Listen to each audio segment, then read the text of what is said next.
Well, hello, age disruptors.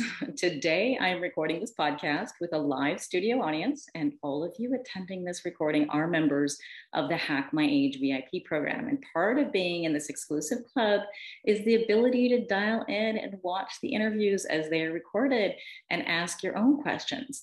And if you want to be a part of this amazing community, go to patreon.com/hackmyage and sign up not only for these cool interviews, but so much more.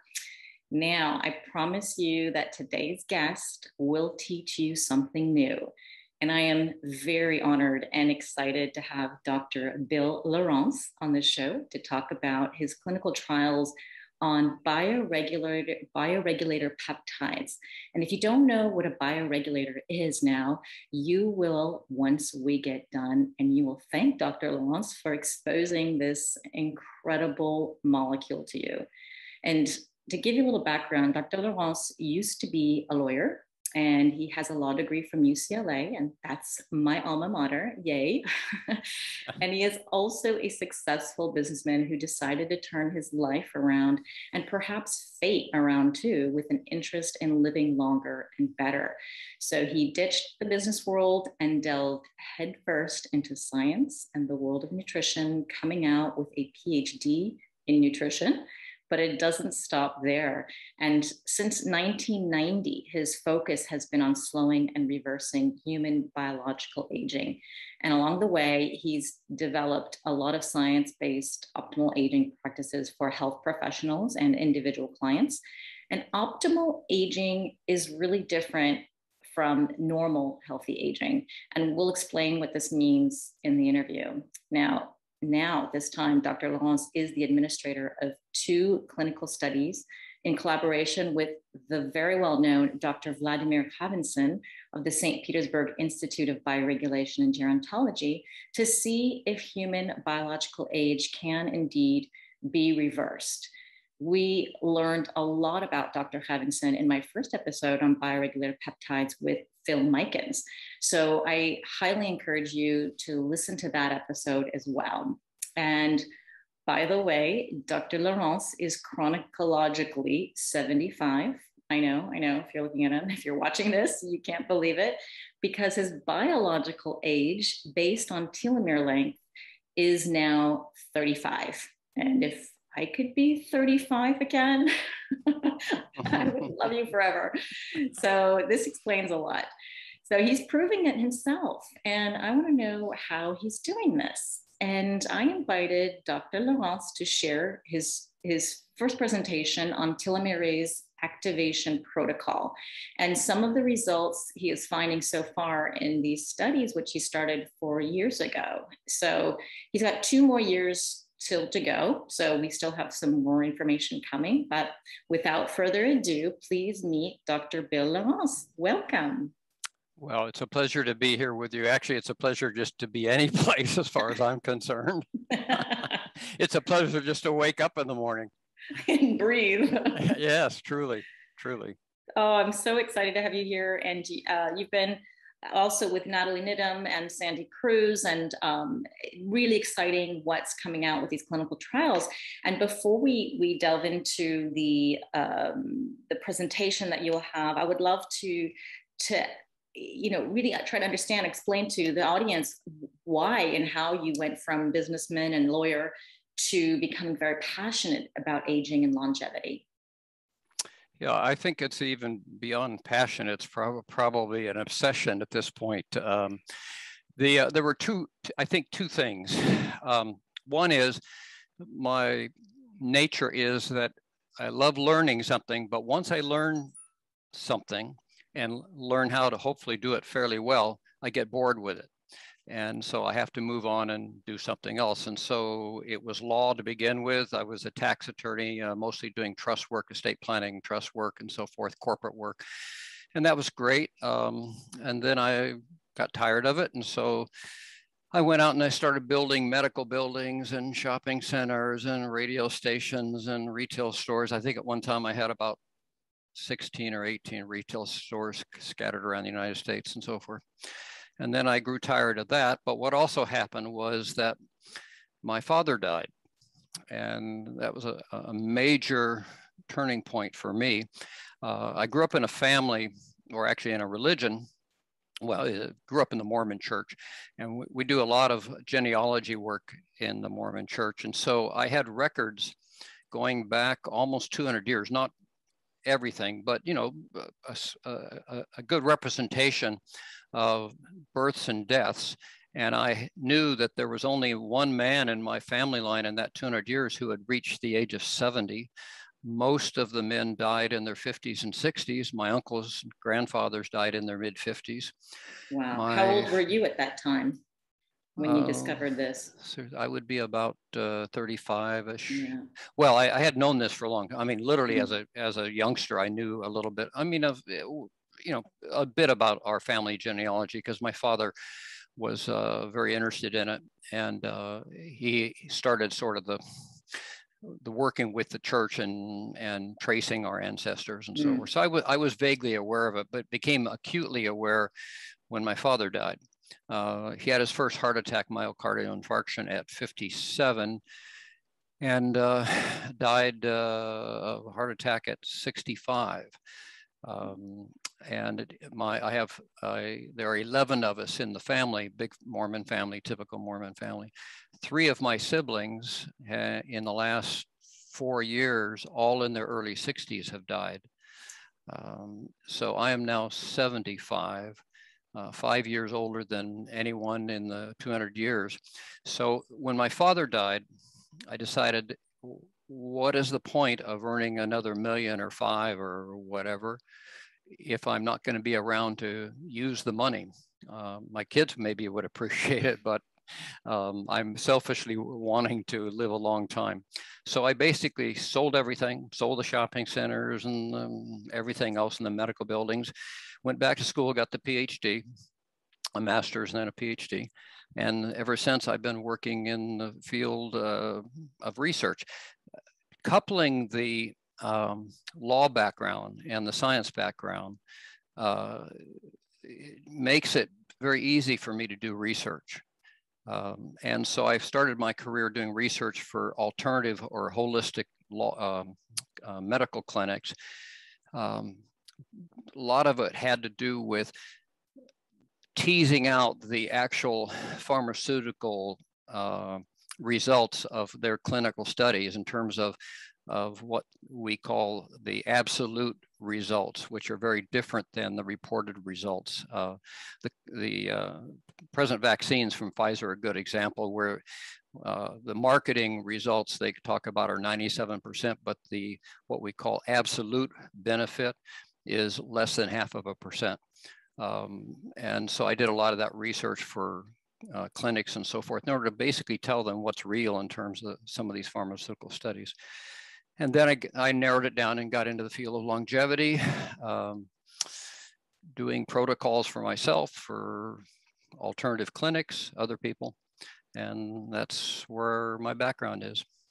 Amazing. Wow. What a jack of all trades you are too. So it's amazing that one build on the other and supporting your interests as well. So thank goodness you've chosen this. I'm a big fan of aging and longevity as well. And the work is incredible. So I would love for you to get started on the presentation, and then we can ask questions as you go along. And if you're listening to this, we will try to describe as much as possible in the audio, but if you get a chance, please go and watch the video, which will be up on YouTube as well. Okay, I'm going to share this screen, hopefully. Okay, let me set this up correctly.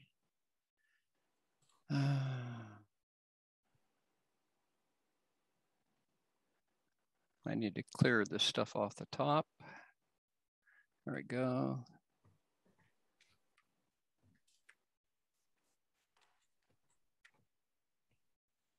Okay, can you see the screen? Yes, telomerase activation and DNA methylation longevity interventions. Okay, well, let me move this toolbar out of the way. Okay. There are 2 clinical studies going on. A friend, a scientist, put together that little slide that's supposedly me pulling the clock of aging backwards. Yes. So it's cute. Anyway, there are two clinical studies. One has to do with telomeres or telomere activation, and we're going to talk about what that is. The other is what we call DNA methylation, as measured by Horvath's, Dr. Horvath's epigenetic clock. We're not going to talk about that today. We may have, Zora, a separate PowerPoint presentation that will, because it's just too much detail. Yes. Please. So, yeah. Okay, here we go. The aging paradigm that we're all familiar with is, of course, this. We age, we lose our faculties, we become vulnerable to old age and so forth, and then at some point we die. In the US, the males make it to the early 80s, females a little bit later. Although it's interesting, the last couple of years, even before COVID, for the first time in American history, the average longevity had been decreasing for a year or so before. And I think it has so much to do with the terrible American diet. People call it SAD, the standard American diet, which is the worst in the world. Anyway, so that's the paradigm that people expect. Professor Cavinson and I have a different paradigm in mind. And the paradigm we have in mind is this, and that is that I don't even want to reach, that'd be the 1, 2, 3, 4, 5. I don't even want to be that sixth guy there, bent over. Yeah, stooped over, and yeah. Yeah. So this is the paradigm that we believe is possible, and I'm going to show everybody why that is. What was I going to say about that? Oh, Professor Cavinson and I, both of us independently, believe that aging is simply a disease. And it's not considered a disease here in the United States, and I think pretty much the rest of the world, but we treat it as a disease which should be treated. And that's our whole focus, is treating the aging process as a disease. So as we all know, there's lots of theories of aging and how you define aging and why it happens and so forth. This is just, 8 or 9, there's probably 20 different theories in terms of aging. But what I did years ago was, because I had the business background, I was always looking for where is the best possible return based on time and money, what we call leveraging. And after doing some years of research, I decided that the 2 interventions, or the intervention points for intervening in aging or modifying the aging, slowing it down, maybe even reversing it, would be telomere shortening and DNA damage. And I think most scientists would agree that they certainly belong in the top 5. And so my focus was those 2. I'm also involved in doing things to intervene with most of those others that we see on the screen. But the clinical studies then focused on telomere shortening and DNA damage. So maybe, okay, when you get a chance, we'll talk about telomere. What is a telomere? We're going to talk about it. We're going to show pictures and so forth and so forth. Yeah. So this is who I'm affiliated with. This is the St. Petersburg Institute of Bioregulation and Gerontology in St. Petersburg. Professor Cavinson is the fellow standing up very straight there in the middle in the first row. Mm-hmm. I met him and was allowed to sort of become affiliated with them about, I guess it's now been 7 years ago. Amazing amount of time. Very bright people, wonderful, wonderful people. And for any of the listeners who have never been to St. Petersburg, set aside all of the propaganda and all that stuff that you hear in America particularly. Go to St. Petersburg. It's a splendid, wonderful city. I did a student exchange there when it was Leningrad. Yes, to reveal my age. That's a while ago. Yes. Yeah, but it's a splendid city. I love it. Yes. So this is Professor Cavinson. We'll talk real quickly. I'll show you a little bit of his history. I think he's the brightest human being I've encountered very That strong says a person. lot coming from you. Well, I have enormous respect for him. And he also is, I just turned 75. He, I believe, is 74 or right there, close to 75, also in excellent shape. Absolutely. The Institute is part of the Pavlov Institute of Physiology and so forth, which is extremely well known in Europe and Russia, totally unknown, unfortunately, here in America, because we don't look beyond our borders pretty much for many things. This is a sort of a bio summary of Professor, excuse me, Professor Cavenson. You know, he's been the president of the International Association of Gerontology for the European region, very prestigious. As you see here, many other things that he's done, but he's also been authored over 700 scientific publications. He's almost 200 domestic and international patents, most of those having to do with peptides. He's the inventor of 6 different pharmaceuticals and 39 peptides. And this is a little dated because there are now actually about 52 or 53 peptides. Well, anyway, that he's created as well. Wow. Yes. Yeah. That's amazing. Yeah, his love and his passion is creating peptides and work in the laboratory. Let me just move this out of my way a little bit.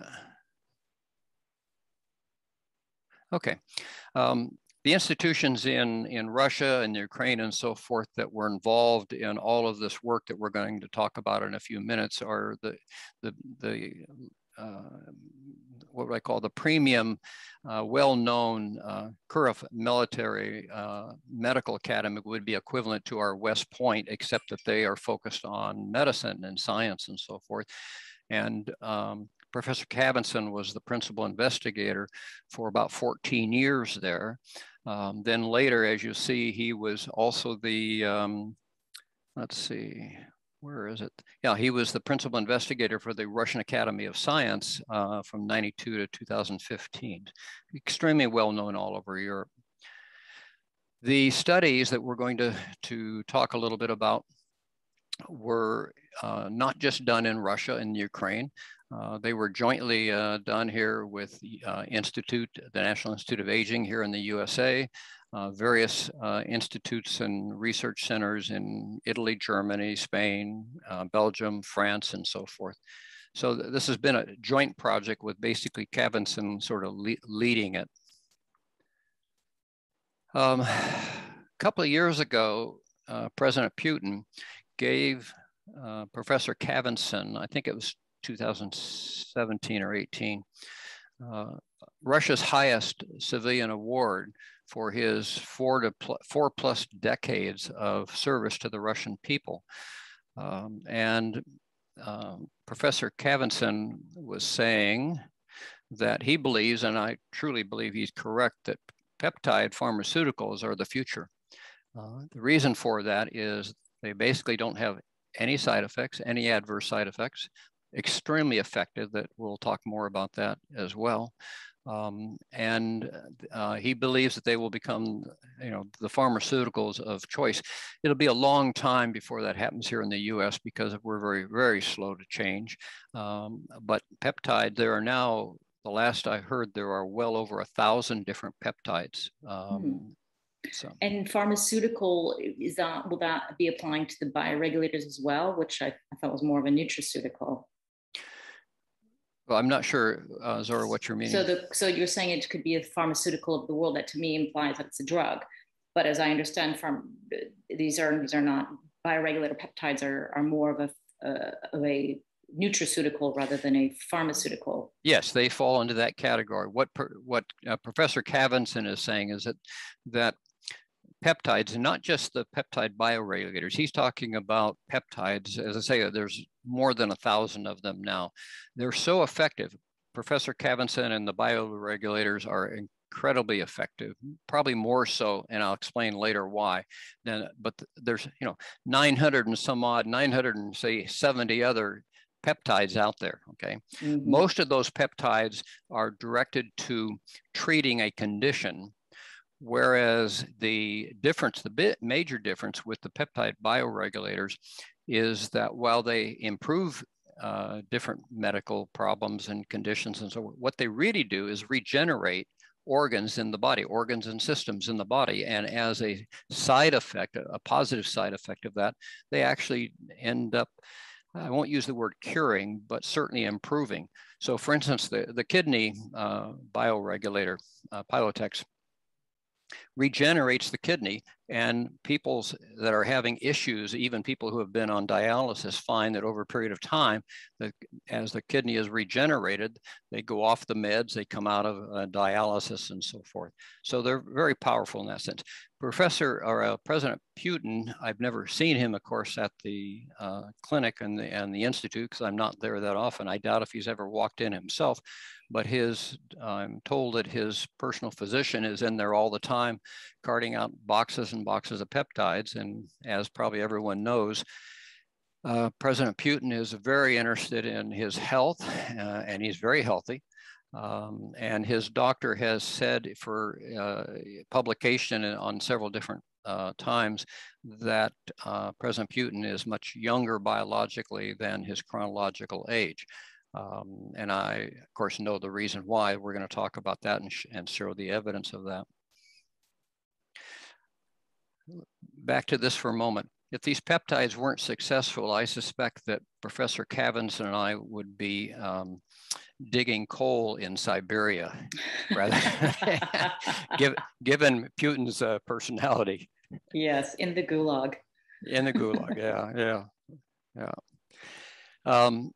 So this just describes what peptides are, and not just the bioregulator, but peptides are signal molecules. We're going to go into that a little bit more detail. And what they end up doing is regulating gene expression. And when you can regulate gene expression and change gene expression, particularly with genes that you don't want to express, you end up having the result of increased life-sustaining resources. In other words, we're back to this organ regeneration that we're going to talk about in a little bit. Professor Cavinson believes that we can add easily 35 or 40 more years. This 75 to 80 is sort of a Russian-Ukraine life expectancy. Here in the US, as I say, it's a little bit more. So this adding 35 to 40 years is very real. He calls it a biological reserve. It's basically being able to regenerate, again, organs so that they last much longer and function at a high level. Mm-hmm. Particularly the liver. Liver, kidney, pancreas, all the important yes, they're the ones organs that are important in Russia and Ukraine, I think. Yeah, those are very important. Yeah, liver, we need to regenerate the liver. Absolutely. So this is Ivan Pavlov. Oh, so your slides haven't been moving for me, at least. I'm not sure. Is everybody else seeing? I still see the slide where it says the institutions where the main studies were conducted. Oh, really? Yeah. Or unless, I don't know, am I the only one? No, me too. Okay. No one is seeing Ivan Pavlov at the moment? No. Oh. It's maybe stopped sharing or something, or no, it says I'm viewing. Oh, wait a minute. It says your screen sharing is paused. I wonder why.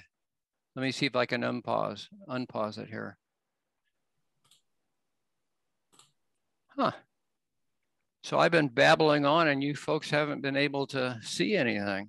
Well, we've been focused on the voice. Now we know. Oh, wait a minute. Okay. Here we go, I think. Okay. Do you see? Ah, there we go. Yes. Oh, wonder how that happened. Huh. You know, it may be the lights here have been flicking on and off. The power's been flicking on and off today, and it may have something to do with that.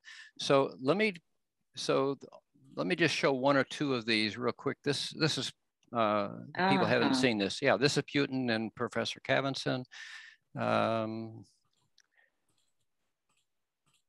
Yes. Okay. Yeah. Yes. Okay. Okay, let's get up to Pavlov, okay? So Ivan Pavlov, everybody I think has heard of his name because they associate it with classical conditioning with the dogs and so forth. He did much more than that. He's actually known in Europe and Russia for being basically the father of physiology He received the Nobel Prize. He was the first Russian, I think this is correct, the first Russian to receive a Nobel Prize in 1904 for his work in human digestive systems and so forth. And he's instrumental in that he laid down the groundwork. You know, most people don't understand how science works. Very few scientists just wake up one morning with a great idea or great invention. They build on, we talk about it standing on the shoulders of those that went before. The only person I can think of, and I'm sure there are more, but Einstein is probably one of the few that didn't have mentors, that didn't build on other work and so forth. Everybody else basically takes other people's work and, you know, moves it forward and so forth. So Pavlov is basically ground zero, you might say, for protein digestion and peptides. And we're going to see here in a moment how Kabat-Zinn and the other scientists basically used what Pavlov was doing. When we talk about peptides, everyone is familiar with proteins, okay? We digest proteins all day long. Every time we eat something, you know, it doesn't matter if it's animal or plant, we're taking in food that is converted into proteins. And proteins basically make everything go in terms of the body. Well, peptides are also proteins, but there's an arbitrary breakdown in that science world decided that if we're going to come to amino acids in a minute, if it's a small protein, they're going to call it a peptide. If it's a larger protein, in a moment I'll show you what we mean by large and small, it becomes a protein. And so actually let's go down to this right now. Amino acids are the molecules that come basically out of food. And if you have this collection, as you see here on the left of these amino acids, if you put them together in a chain or what we call a bond, okay, then you can there can be different consequences when you add these things together. And I'll talk about that in a moment. So over on the far right where you see a protein, it's just simply a collection of amino acids that have been bonded together in a chain. And if you get enough, and the number is 50, the arbitrary cutoff is if you have 50 amino acids or more, you have a protein. If you have less than 50, it's called a peptide. Now, the interesting thing about peptides is that because they are so small, and the thing that's very interesting about the Russian bioregulators is that their peptides are basically the smallest, pretty much the smallest of that 1,000 or so peptides that are out there, in that the peptides from the Institute, the bioregulators, are 2 amino acids, 3, and a few of them are 4. Wow. Almost none of them are any larger than 4. Okay? Wow. How do they get them so small? Well, they can process the amino acids as a single molecule. I mean, there's nothing terribly sophisticated about that. Science does that all the time. Manufacturing, it does that all the time. But they can actually segregate out the individual amino acids. And there's an amino acid chart that tells you which amino acids do what. And so the magic of the bioregulators is that Kabat-Zinn and the other scientists figured out that if they took certain amino acids and put them together, they would then have very beneficial effects on the human body. That's a very simplistic way of putting it. But all of the peptides that the Institute, when I say all except a few, the bioregulators are basically these very short amino acid chains. As a result, they are so small that they pass right through the digestive system. They pass through the blood membranes intact. They pass actually through the brain, blood-brain membrane as well. And this is sort of how they work. So this is DNA. It happens to be out of the the pancreas. And you see here in the middle where it says pancreas, that's the peptide. What happens is that the peptide flows through the blood system and so forth, finds its, and I'll explain how in just a moment, finds its way over to, in this case, the pancreas, and basically bonds at that point with the pancreas DNA, okay? If some of your listeners have ever been on thyroid, for instance, medication, many, particularly women, have been on thyroid medication or are on it. You have a choice of either the natural thyroid, which is derived from pigs, actually, and that's called typically Armor and Nature Thyroid and so forth, or you have the chemical one that the pharmaceutical industry calls Synthroid and various other names. And it's interesting because some people do much better on the natural, others do better on the chemical one. And so it's the same idea in that if you take amino acids from the thyroid of a pig and you formulate them into a capsule called Armor, and you swallow that capsule, those ingredients go to the thyroid in the human being, okay? Well, the peptides work on the same principle. So where the peptides come from are from 12-month-old calves that are very carefully raised. Their organs are then harvested. They are processed in a very complicated screening, filtering operation. And so they pull out those organs when they process them. And I'm saying this very crudely and simplistically. They pull out the amino acids from the brain by taking that organ from the calf, from the pancreas, from the liver, from the kidney, etc. They process it and put it into capsules, put it into an injectable liquid and so forth. And when you put it into a human being, just like the thyroid medication, the brain peptide doesn't end up in the liver, it heads right to the brain. The liver goes to the liver. The kidney from the animal heads right to the kidney of the human being. Mm. Can I ask a question then? So what would the difference between somebody taking the natural desiccated pig thyroid medication versus a bioregulator peptide for the thyroid? Yeah, the difference is that for instance, Armor is sort of providing a crutch, you might say. It allows the thyroid to function in what would be considered the normal reference range based on labs and so forth. But you typically have to take the Armor medication or the Synthroid pretty much for the rest of your life. And what happens is that the endocrinologist will adjust the dosage and so forth over a period of time. But very few people can take the thyroid medication for a limited period of time and then stop because the thyroid is functioning again.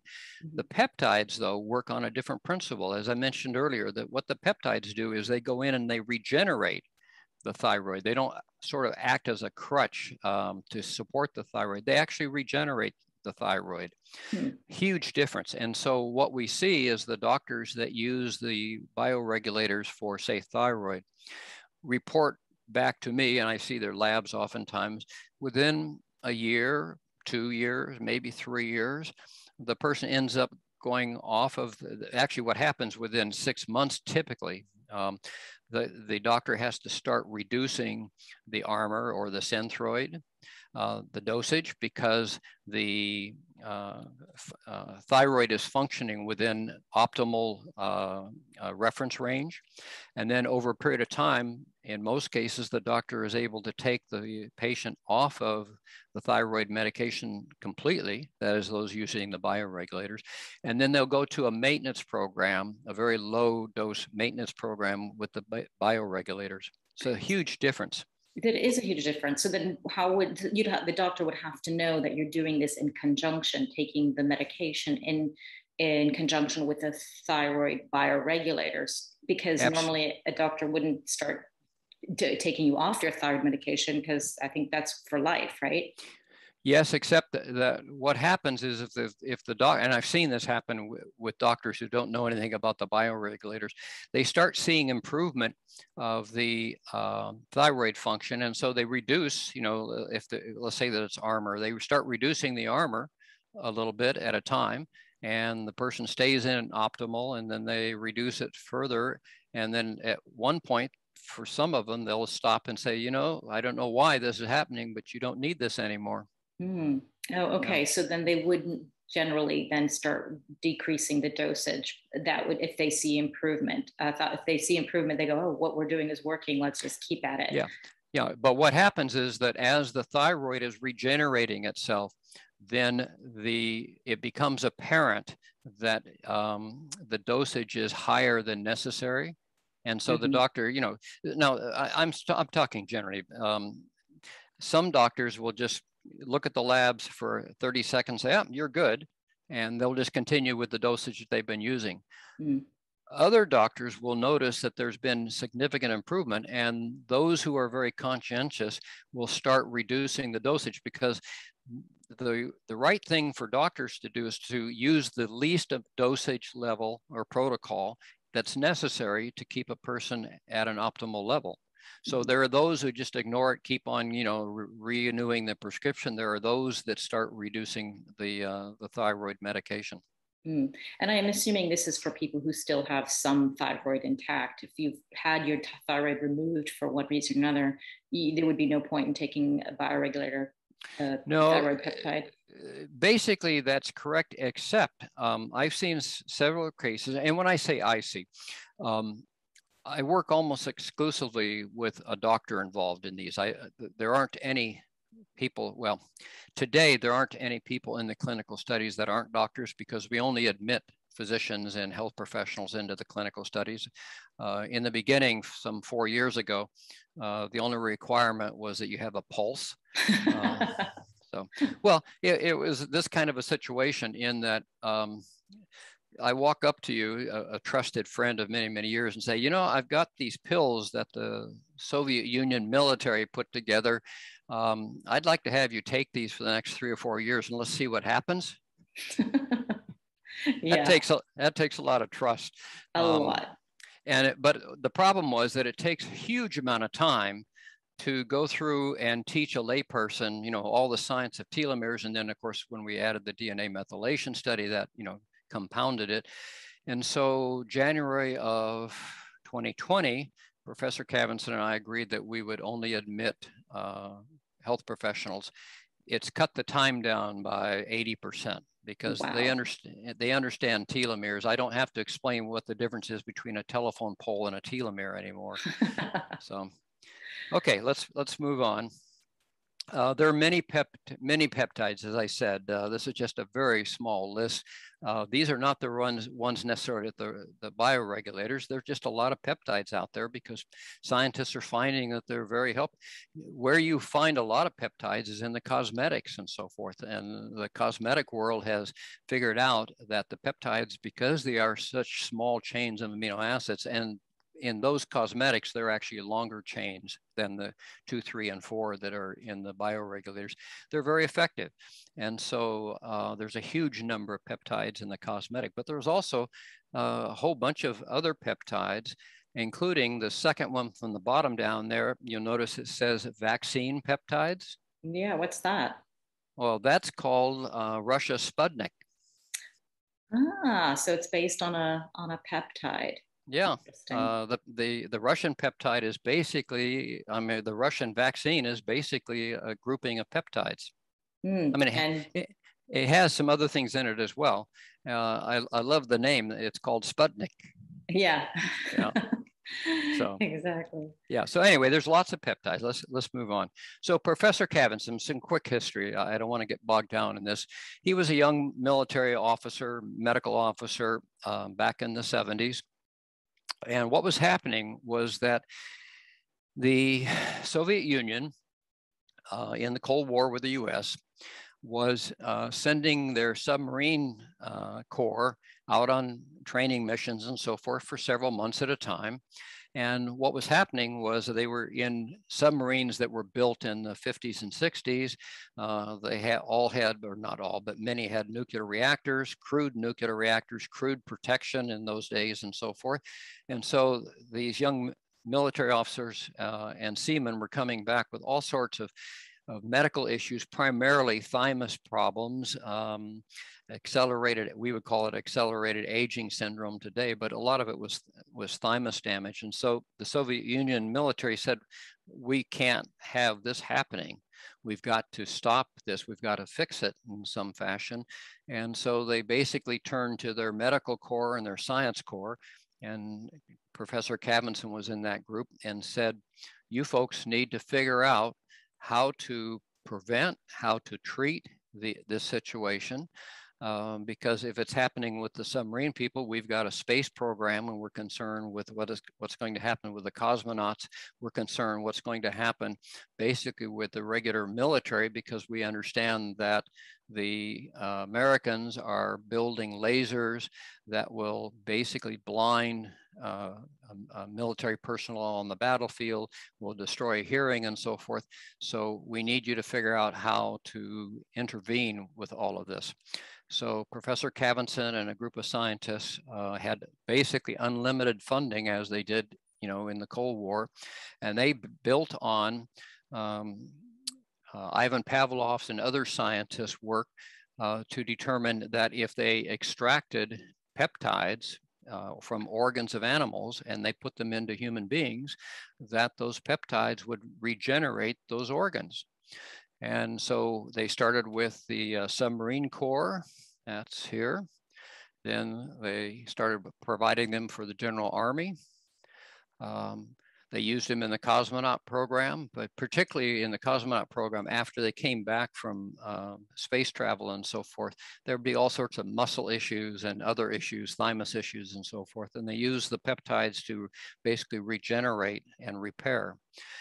They then moved on and they used them for many years. They still do in various of the Russian Olympic teams, particularly the gymnastic teams, because as you would understand, they have lots and lots of ligament, muscle, tendon issues and so forth, just because of the rigorous training.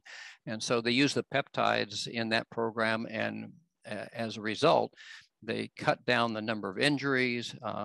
Turnaround time of people of the gymnasts on the floor is much greater. And so let's jump ahead. In 2002, Professor Cavinson published to the world, but no one paid any attention outside of Russia, basically, that the peptides of the pineal gland and the thymus, these are the two of the most important, what we call the foundational peptides, would prolong human life. And in this abstract here, he talks about the percentage increase in reduction of mortality. I have put them together into this graph. So that was his first study in 2002 to prove that it's extended human life? Or has he done other studies before that just weren't published in the West? No, my understanding, of course, they were doing animal studies for a long time. These were the first long-term, and I say long-term for human longevity studies of this nature.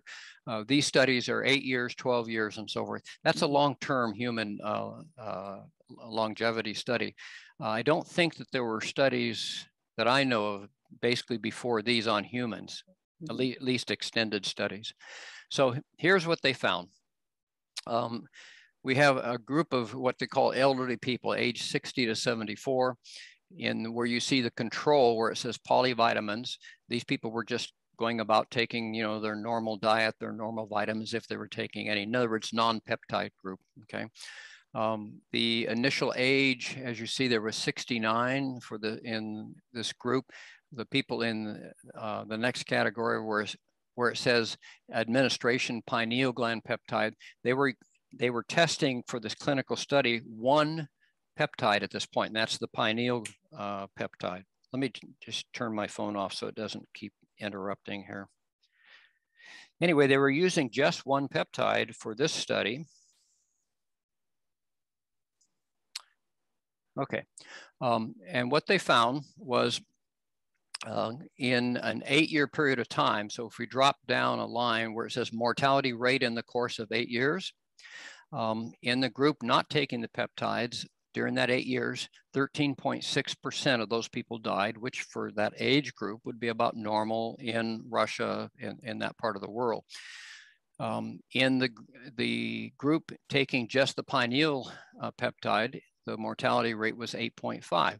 A significant reduction at that point, but we have better news. If you drop down another level down to the mortality rate in the course of 12 years, the group not taking the peptide, the mortality rate was 44%. Again, normal for that age group, 60 to 74. But take a look at the pineal gland category. It was half. In other words, they cut the mortality rate in half, taking one peptide. Amazing. Just one. Yeah. Incredible. Yeah. Yep. So let's go on to. And this is how many people in this study? More or less. I think there were 300 and some odd in the study, as I recall. These are different studies that they put together. Mm-hmm. The mortality rate of the 8-year and the 12-year group is a continuation of the people that were in the 8-year study. Mm-hmm. But the next group here that we're going to talk about, it was a 6-year study because these people were older, was a different group of people altogether. So older people. Now, the Russians, as everyone knows, are not the most diplomatic folks around, and so they call them old people. We wouldn't do that. Professors in gerontology would be horrified. Yes, of course. Anyway, they were 75 to 89. I now am in that group. And here they used 2 peptides. And it's interesting because if you look at the average age on the control group, not taking peptides, it was basically 80. The pineal gland group was 81 and a half. So basically almost a year and a half older average age in that group. And what they did at this point was they added a second peptide. They added the thymus peptide. Okay, and those two, the thymus and the pineal gland, are what we call foundational, the most important. So over a 6-year period of time, it was 6 years, because these people were older to begin with.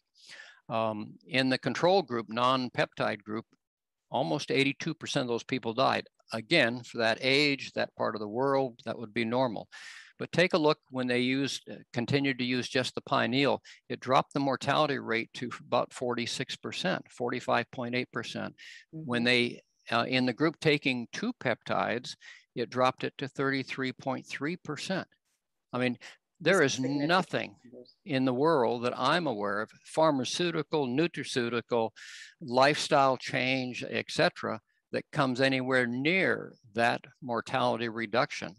And these are probably not health freaks or biohackers or nope, not at all. Regular, not at all. Yeah, regular people. The other thing is that this is only using 2 peptides. Yeah. Today we have 21 of the natural peptides. In the clinical studies that I'm going to get to in a moment, I use them all. Mm. I fully expect for myself, for the people in the clinical studies and so forth, that we're even going to have better results than these phenomenal results. Will there? I mean, is that where the trend is showing so far, or is it not going to be? I know that studies aren't finished, but is that sort of where we're going right now? What you're starting to see? That's where we're going. Well, the studies that I'm doing, and Professor Cavinson, are looking at 2 biomarkers that are related to aging, okay, telomeres and DNA methylation. They're not longevity studies in the sense that we're following what they did here with this study. In other words, we're not trying to figure out how many people died, how many people lived, and so on, because the studies are not going to be that long. Mm-hmm. There are about 100 people in the clinical studies. One person has died in the last 4 years, but he was 89 when he joined the studies, and he had massive heart issues and so forth. Okay, let's move on. This is just a bar chart that shows these relationships. The blue is the untreated people. The red is with just 1 peptide. The pink is with the 2 peptides. Mm-hmm. So morbidity. Okay, we've been talking about mortality. They also did a study on morbidity, in other words, sickness, illness, disease, and so forth. With a large group, they had about 11,000 employees. This was done in Siberia. with Gazprom, which is a large conglomerate that most Americans don't have any idea, like BP or Standard Oil or whatever, but in many ways larger. So they had about 11,000 employees who went on 6 peptides.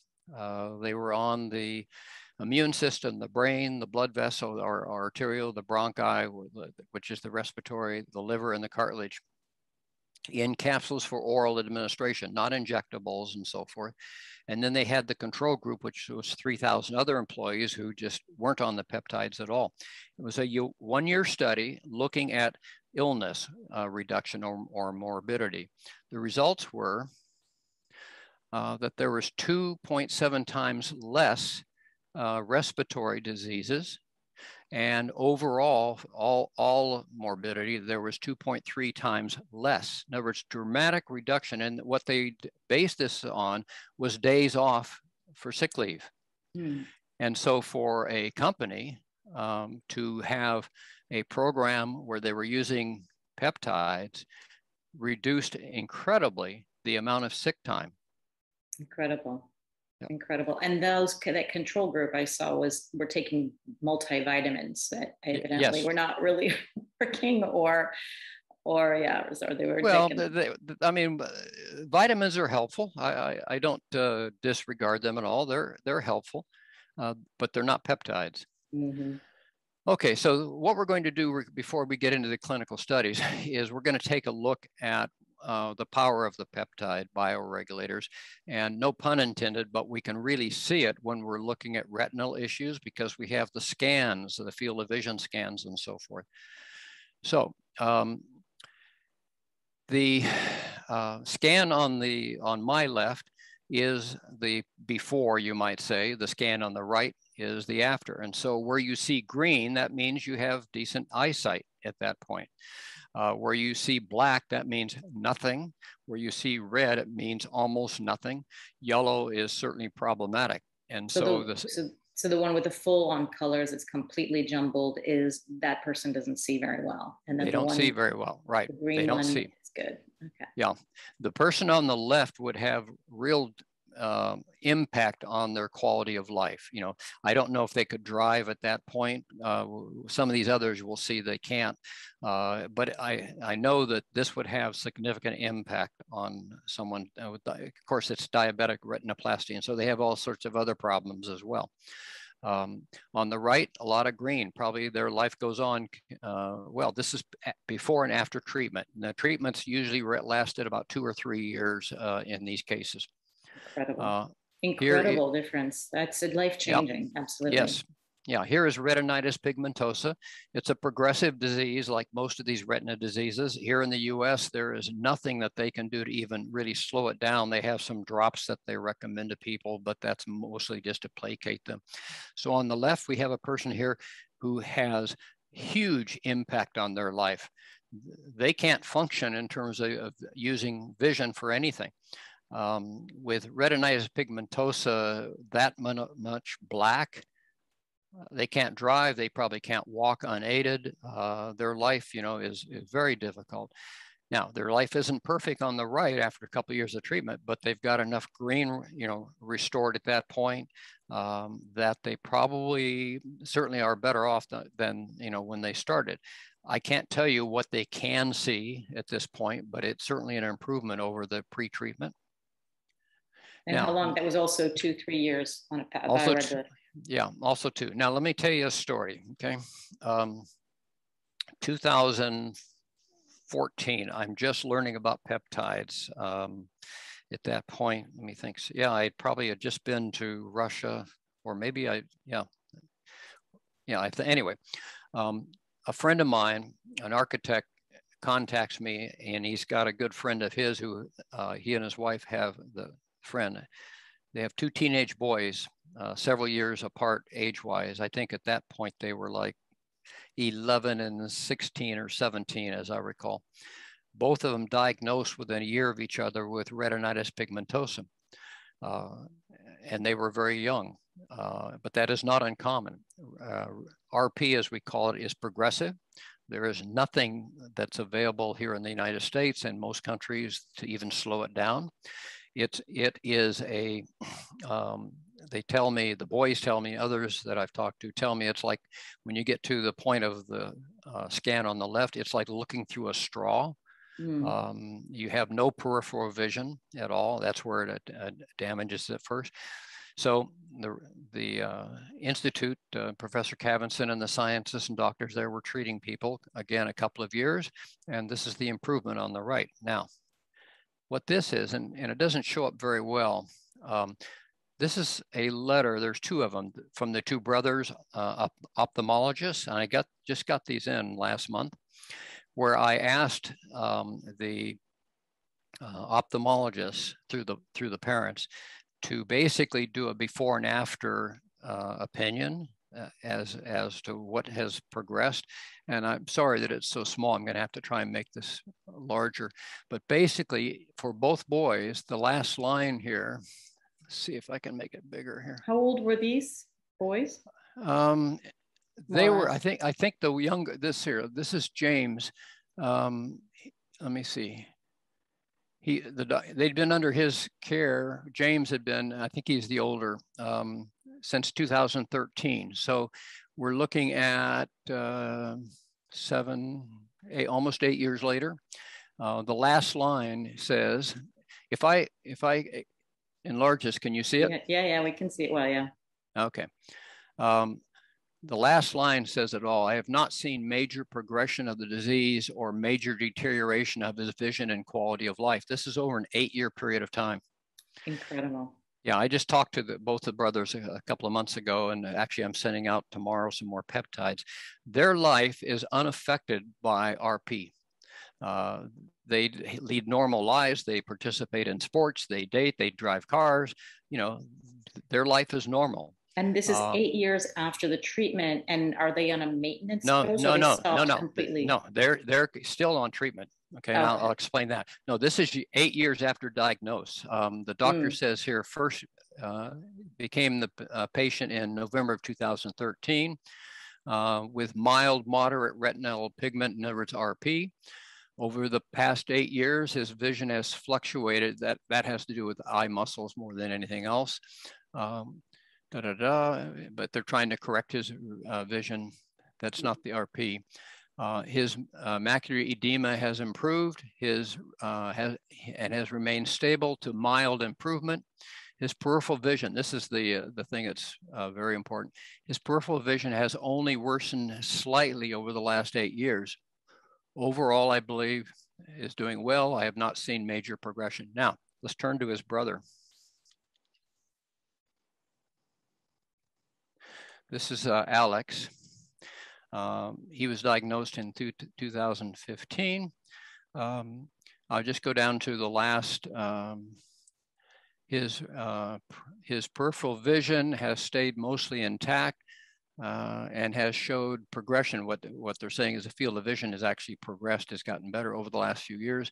Overall, I believe so-and-so is doing well with minimal progression of RP since 2015. Well, that doesn't happen. Okay, you might get a year or two of no progression. You don't get 5, 6, 7 years of no progression. Now, back to what you started to ask about. We don't know what will happen if we've been reducing the dosage a bit, but we don't know what a maintenance dose looks like at this point. We're still learning that. And so I talk with the parents, I talk with the boys periodically. Every year we kind of review what we're doing, and we've been decreasing the dosage a little bit. But we don't know if, are we going to, we're probably going to have to stay on some kind of a maintenance dosage for the rest of their life. But so like Dr. Havinson's research in the last 40 years or so, then his research just kind of stops and he doesn't follow up with a maintenance or do a study on a maintenance dosage. He just stops the study and that's it. Basically, that's it. Yeah. Okay. So, okay, let's move along here.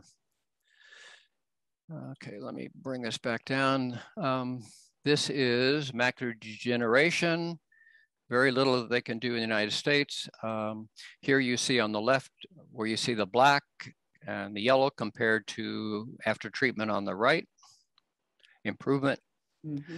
Glaucoma, same thing, where you see a lot of black and yellow on the left and very little black, very little yellow on the right. So this person has improved. Certainly way better than surgery or some invasive treatment. This is, yeah. Okay, I don't want to spend a lot of time on this. Basically, we use the peptides, particularly the thymus peptide in cancer interventions. This is a tumor incidence study that Professor Cavinson did where they were inducing cancer in rats, mice, and so forth, using DMBA as a chemical composition that they were applying. And what's to be considered here, let me see if I can bring this up a little bit. Yeah, but I lose that one, okay. Basically in the control group, that is the tumor incidence. In other words, by having, they were using, let's see here, X-ray radiation, they were using constant lighting down here on the bottom to induce cancer. They were using the DMBA chemical process. In the control group, not using a peptide, they were able to induce cancer tumors. At the top one, they're 81% with X-ray, 16%, 69%, 21%. Then compare that with the peptide group. So in the top column where it says control, 81% using the chemical process, and they used epitalamin in the peptide group, reduced it to 26. In other words, they were only able to induce 26% of those rats with a tumor compared to the control. So you see the numbers in red on the far right side, all of them are significantly, look down at the Villon where it says kidney, 60% success in creating a tumor. When the peptides were applied, it was 14%. So there's so much more protected with these peptides. Yeah, so, okay, now we're at telomeres. Telomeres are the end caps on our chromosomes, okay? They have very significant functions, critical functions. And what they do is they keep the chromosomes intact because our cells duplicate, they regenerate, they replicate, and so forth. And part of that is that you have these chromosomes that are replicating. They have to replicate exactly 100% precisely, and they have to do it quickly. There can't be delays and so forth. So the telomeres are the protective caps on the end, and they have other functions as well, but basically they allow this replication to occur without any issues in it. The problem is that every time there's a cell replication and chromosome replication, you lose a little bit of the end cap at that point. And over a period of time, it basically wears down. Let me show you another picture. This is with those little lights at the end of the chromosomes. Those are the telomeres, okay? Cool, yeah, little headlights on a car. You might say that. Geron here is a large corporation doing longevity research and so forth. Let me move this out of the way. Okay, so they are using it, comparing it with a full tank of gas. They're basically saying that if you have lengthy telomeres, you have a full tank of gas, but you drive and you use up some of that gas every time a cell divides. In other words, as you're driving, you might say, or living, cell replication. You lose a little bit of the gas, or in this case, a little bit of the telomeres, until the cells get to a point where they have so little telomere that the cell basically dies. Apoptosis is what we call it. Okay. Great analogy. Yeah, we're going to actually go a little further.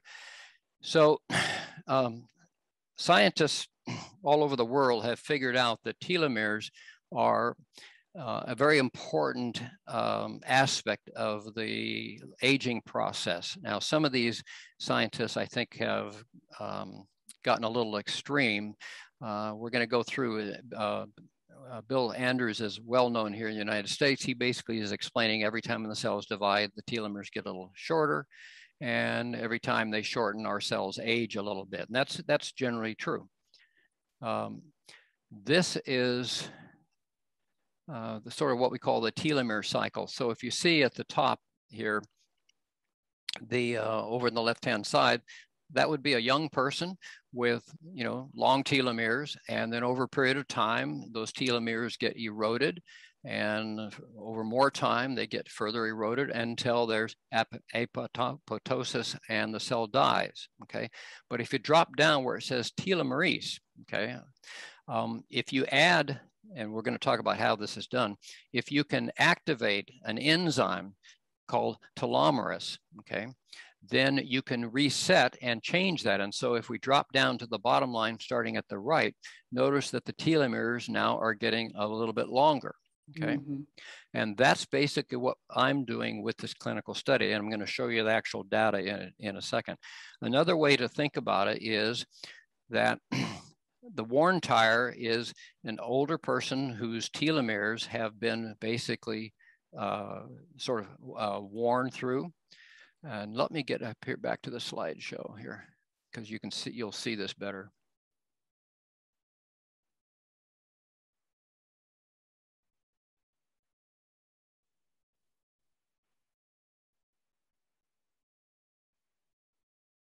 Slideshow, come on. From current slide, yeah. I think you did it right. Yeah. Yeah, I don't know why it's hanging up here. Anyway. It's just a little slow, yeah. Yeah, so the idea is that what you want are the new tires, and that's basically what we're doing in the clinical study, and I'm going to now show you the data that goes with it. Let me get rid of this. I don't like this. There we go. Ah, how did Mr. Pavlov pop up again? Okay, we're going to race through and bring you right to. I think the problem is I'm seeing these little electrical surges here. That's okay. Yeah, we'll quickly get up here, because the data is the important thing. As an attorney, I only believe in data. I've, you know, like all of us, or many of us, I go to meetings, medical meetings and so forth. I read papers and so forth. But when they just talk about, you know, the wonderful thing that their product is doing, but they don't have the actual data that shows me and proves that it really is happening, I'm not interested. I want data. There's the new tire. Okay, telomeres. Let me move this out of the way. Okay, so telomeres and mortality. This is a clinical study published in The Lancet.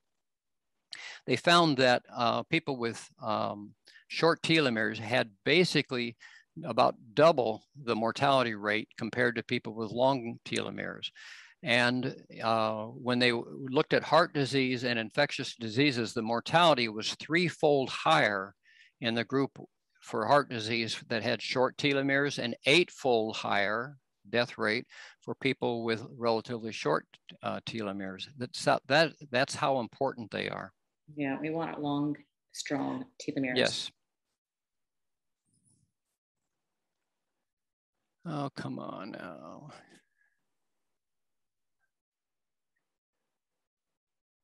Okay, what's going on here? Okay, this is Elizabeth Blackburn. She received the Nobel in 2009 for, she and two other Americans, Carol Greider and a fellow from Harvard, received the Nobel in 2009 for their work with telomerase. And what she's saying here is that people with longer telomeres have less risk of developing the common illnesses of aging. She wrote a great book, The Telomere Effect, I believe. Yeah. Highly recommend people to listen to. Listen or read. Yeah, it is a good book. Actually, the best book is Michael Fossel's book, F-O-S-S-E-L-L. Dr. Michael Fossel. It's very readable. You can read the whole thing in a few hours, and he lays it out in very easy to understand lay language. And he has a chapter devoted to telomeres with respect to all the major diseases and so forth. I highly recommend his book. Oh, great. I'll put that in the show notes. Yeah, and you'll see it here in a second. So this is actually what caught my attention.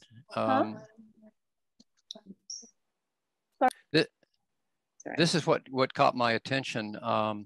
Epitalin induces telomerase activity, because I knew enough at that point when I came across this study. It's actually because of Google Translator back in whenever it was, back in 2013 or 14. I was able to read the Russian studies in English, which was just wonderful. And this is what took me to Russia, basically. This is Michael Fossel. He's saying activation is the single most promising approach to reversing.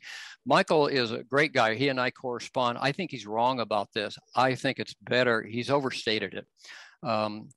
It's a very important approach to reversing the effects of aging. It is, as far as I'm concerned, not the single most promising. Remember that chart that I showed at the very beginning? Mm-hmm. All of those things are important. I happen to think telomeres and DNA methylation are at the top of the list, but I would not go this far.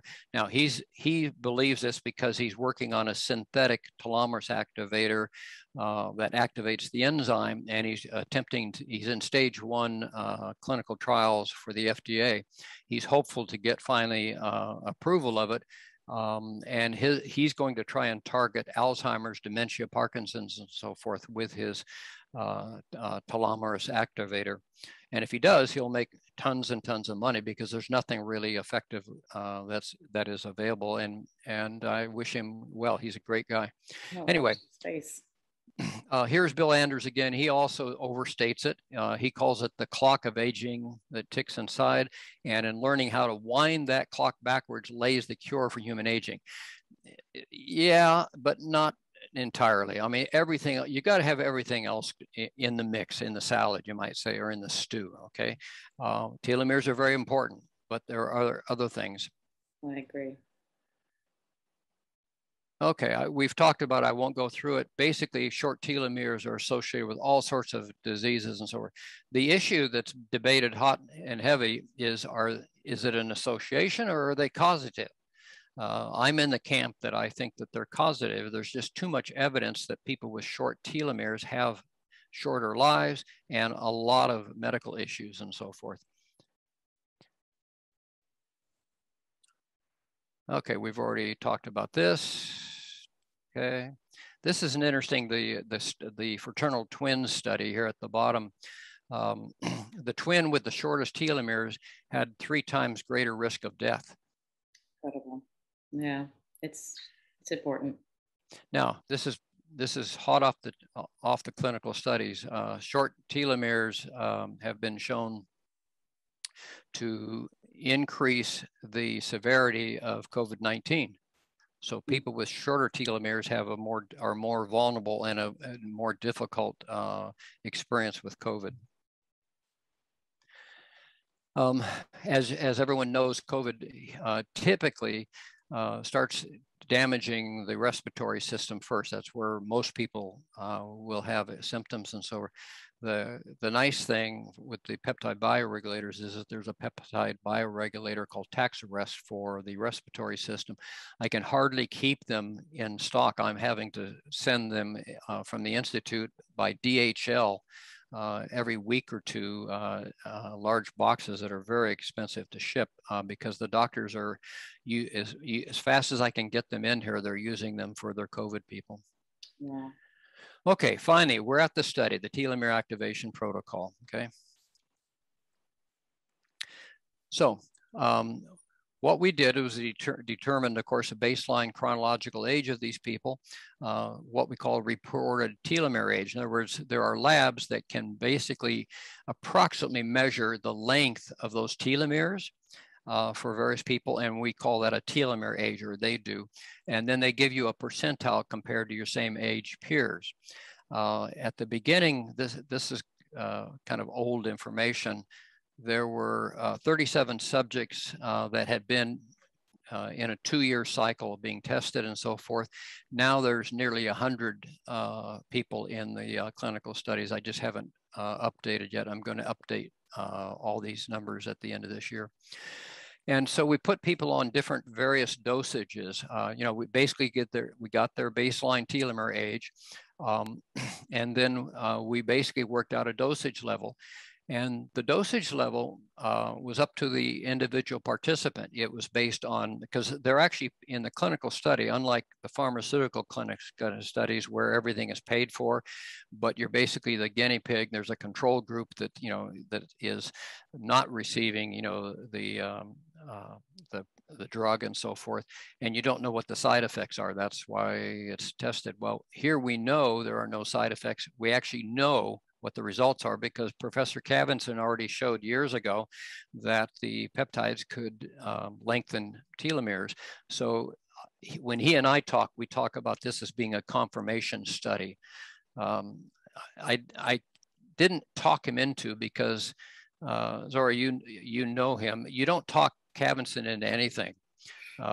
You provide data, okay, and then he decides. And so I suggested to him years ago that since they have these Russian studies that people haven't paid much attention to outside of Russia, that if we did an American study with an American administrator, myself, with American labs, American participants, and published in an American journal, the world would pay a lot more attention to an American study than a Russian study. The quality of the Russian studies are far superior to the American studies, particularly any study that comes out of a pharmaceutical environment. And so he thought about it and he said, sure, let's go ahead. So we started with 37 subjects using the various peptides. There's 21 of them. I've just listed several here. So we let the individual decide what dosage level with input from me. So if a person's telomere age, as you'll see in a moment, is much older than their chronological age, then we put them on a higher dose, or at least I recommend a higher dose. But it's up to them because they have to pay for the peptides. People have to have the capacity to swallow a bunch of pills, because you're going to see in a moment that we are using most of these peptides. It's not just a couple of them like they were doing in the longevity studies. Is this one of the first studies using a large amount of peptides at the same time?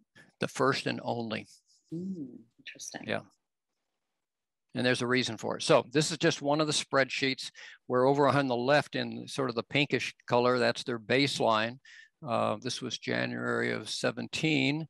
So we had people's baseline chronological age, their telomere age, where they were percentile. Then 2 years later, in the middle, in the yellow, we have then the results of the telomere program. And on the far right is what we call the cellular age reduction. In other words, how many years we were able to lengthen their telomeres. And it ranges, and I'm going to show you a bar chart in a moment, but it ranges. So on this first person, we picked up over 2 years, 18 telomeres for that, or reduced their telomere age by 18 years. But the second person, and that person, the first person was on a medium dosage. The second person was on a low dosage, and we only got 1 year over in the 2 years. We only reduced his telomere age by 1 year. The third line down, we were able to reduce the third and the fourth, 31 years, 34. Let me see if I can blow this up. Yeah, I can see it now. It's good. It's very clear. Okay, good. So you see that it really varies a lot. Yeah, it varies a lot. And I can tell you why that is. Why? The why, actually, when I say I can tell you, I believe Elizabeth Blackburn has done a lot of studies to determine what drives telomere loss. And the answer is, more than anything else, is stress. Mm-hmm. I remember that.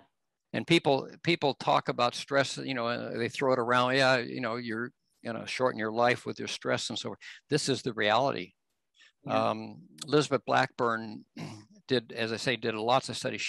Fascinating. She did studies with pregnant women, where with questionnaires and so forth, they ascertained what type of experience the woman was having during her pregnancy. If she was having economic issues, having issues with her spouse, loss of a loved one like a parent, she was maybe going through a divorce, just all sorts of stressful factors. Those newborns were born with significantly shorter telomeres at birth than the infants who were in a very happy, nurturing,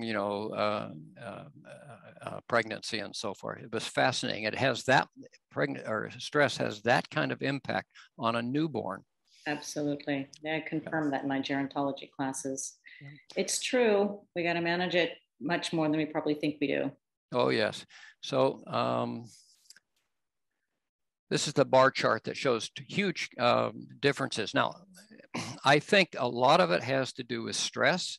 A lot of it, I think, from sending out the peptides every 2 months is the ability of people to stay on the program. Basically compliance, you might say.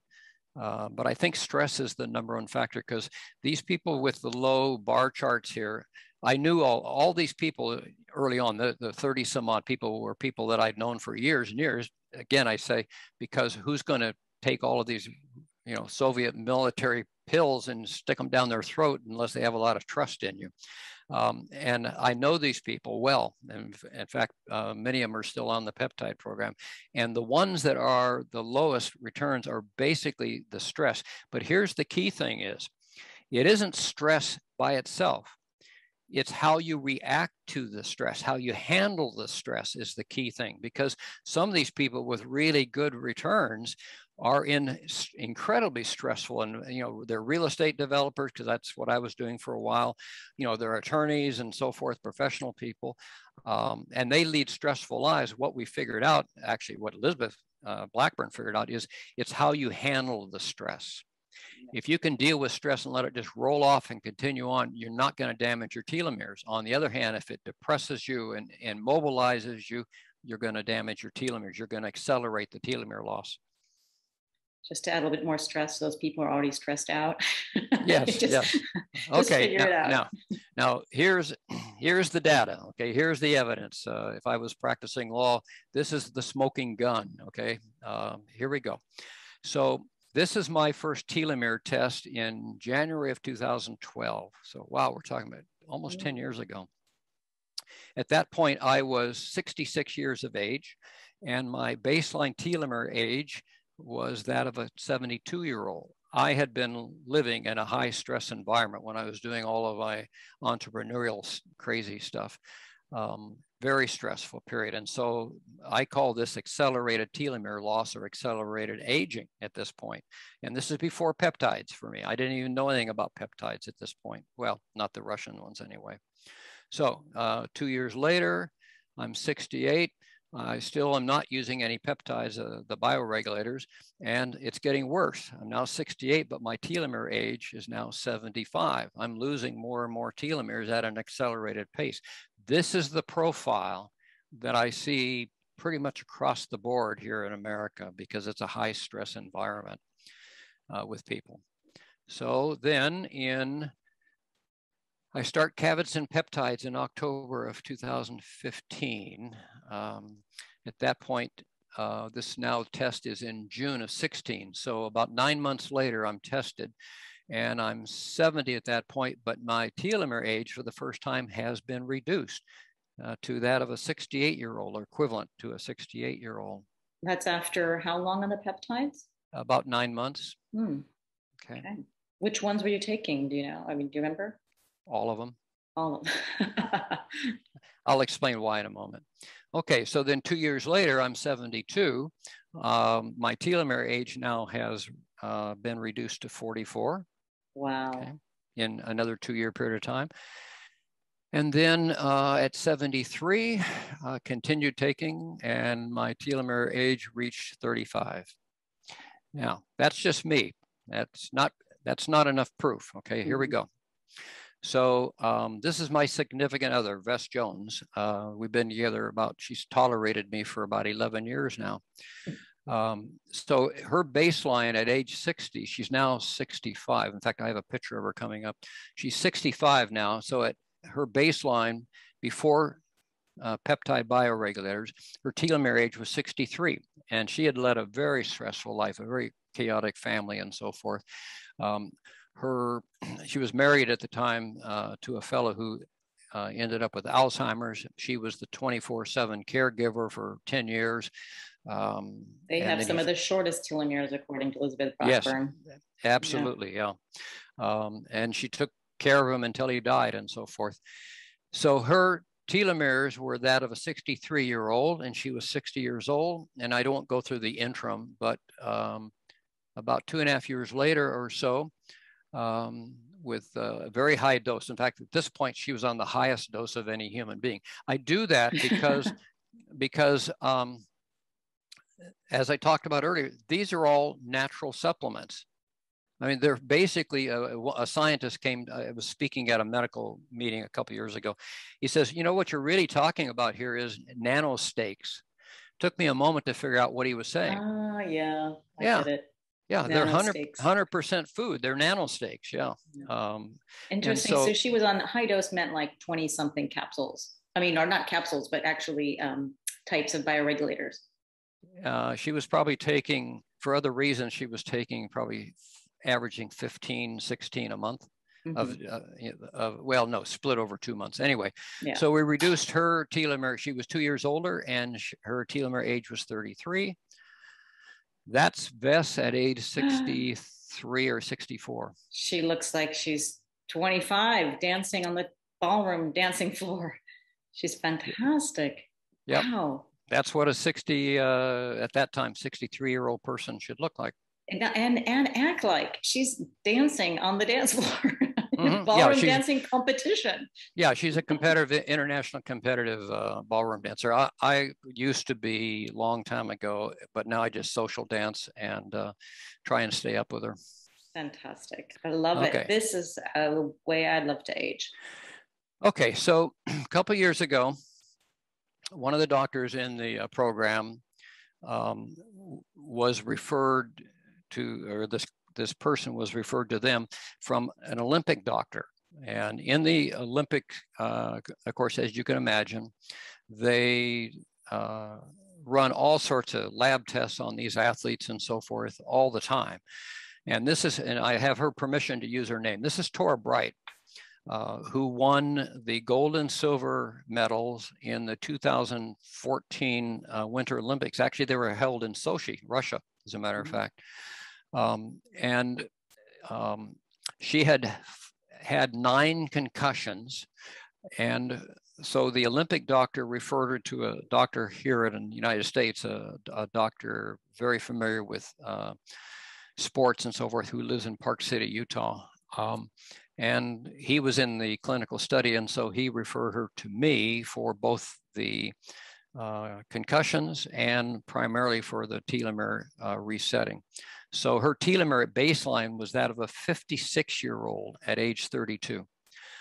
And the reason for that is that she had been skiing and training since she was about 5 years old. And probably it would be hard to find a more stressful environment than that caliber of athlete, with all the competition and the training and the falls and all the rest of it that go with it. So we put her on a telomere program, and about 18 months later, we brought her telomeres down to 31. Incredible. Yeah, almost equivalent to her age. Since that time, she's on a maintenance dose. She's had a baby. She's retired from because of the concussions. Although we made some real progress with the concussions. I imagine she feels really good too, or does she not notice a difference? No, huge difference. Yeah, huge. But a lot of that probably has to do with not, the rigor of training and the competition, and her stress levels have dropped remarkably. How can someone do a telomere test? I mean, these look great. We all want to do one now. Well, we'll talk about it. There are blood tests. There's a variety of labs that have been doing them for a long time. In Europe, there's Life Length out of Madrid. They're really, really good. A little more expensive. In the U.S., there's a couple of labs. So it's not a difficult process, and it's just expensive. No, it's a blood test, basically. The cost is typically around $300. With the Life Length, it's closer to $500. Wow. They send you a little kit, and it's a venous draw, so you go to a doctor or someone that can draw blood, and they fill up a little vial and they send it in, and 3 or 4 weeks later you get your telomere age plus 40 pages of background information and so forth. With your clinical trials, are you also looking at other biomarkers? Oh, yes. Yes. Yeah. But the focus is on the telomeres. Yeah. And in the DNA study, we're looking at a lot of things. Right. Okay. So let's keep moving here. Oh, yes. This is Linda. Okay. Her baseline, this is a different lab. She was 69 years old for her baseline test. Her telomeres were that of an 80-year-old, and this lab capped out at 80, and so it could have been above 80, but they reported 80. And very stressful life because she was married to me for 15 years. Oh, this is your ex-wife. Yeah, yeah. And so she put her in the program. A year or so later, we retested her after being on the program, and her telomeres were that of a 63-year-old. Fantastic. One of the benefits of having a friendly divorce, actually ours is probably the friendliest in the world. This is like 40 years ago. We've been divorced, is that for the benefit of our children, plus just our personal relationship, if one can part friendly, which unfortunately doesn't happen a lot of the time, everybody benefits. And Linda and I were able to do that. I mean, we were hugging each other with tears as we got the divorce and so forth. We just knew we weren't the right people to be together. We've been friends ever since. I just talked to her yesterday, 40 years after she's been in the program. She's been on telomeres. So the benefit to the kids and so forth, plus the benefit to a scientist, is that you get to conduct scientific experiments on your ex. I love this. We've got about 10 minutes left. Yeah. Okay. So we'll leave some time for some Q&A. Okay. So the average in the clinical study was 12.32 years over a 2-year period. In other words, we were able to reduce people's telomere age about 6 years for every year in the program. This is what you want the guy on the left, not the guy on the right. Mm-hmm. Okay. Healthy telomeres.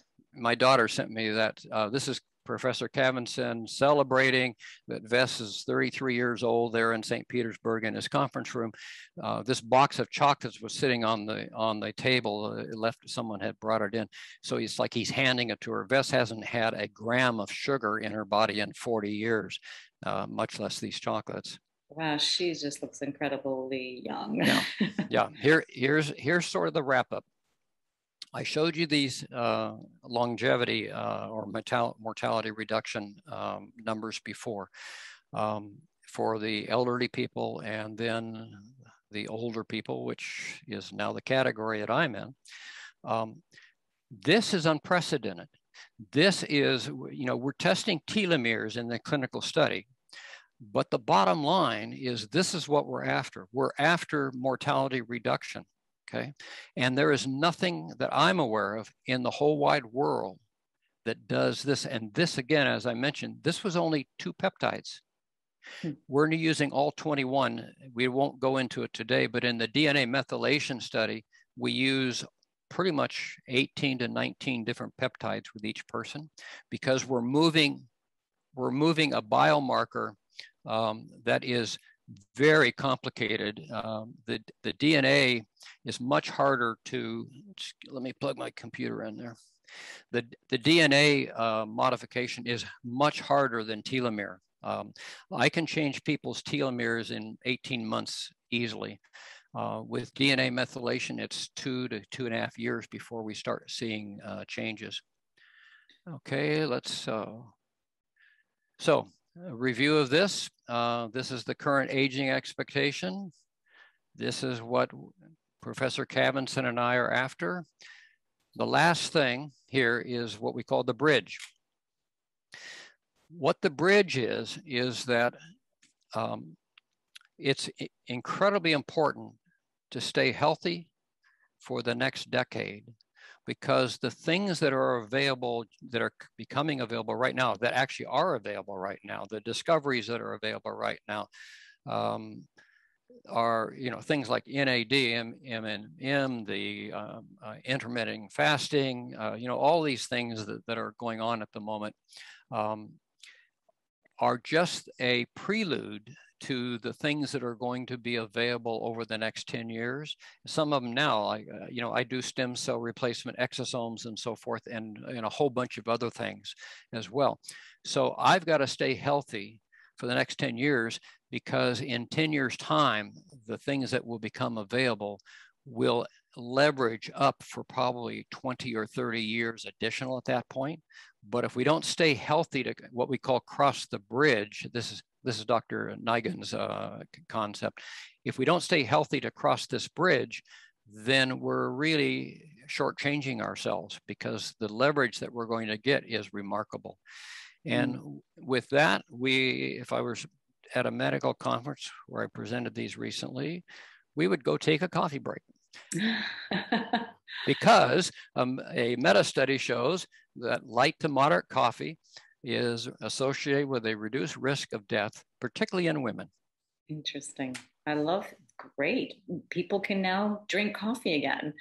Well, it's been debated, and it's still debated, but actually the clinical studies pretty much have solved that. It's again, it's light to moderate though.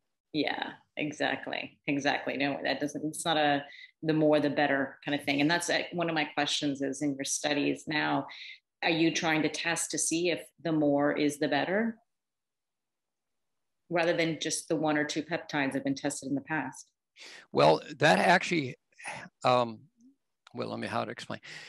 In the telomere study, because people self-selected their dosage level, then I do have some data that shows, and it's what I call fuzzy data.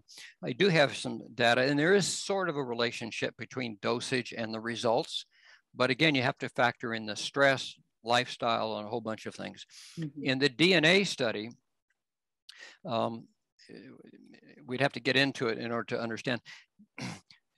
Dr. Horvath, Stephen Horvath at UCLA, and his team of some 60 scientists figured out how to basically determine a biological age of human being based on a measurement of what we call CPG islands in cells in all the major organs. In other words, they have been able to look at all the major organs, the tissue and organs and so forth, and more or less assign a biological age to the human being, and then they average it for the whole human being. There are 78 organs in a human being, okay? Most people aren't aware that there's that many.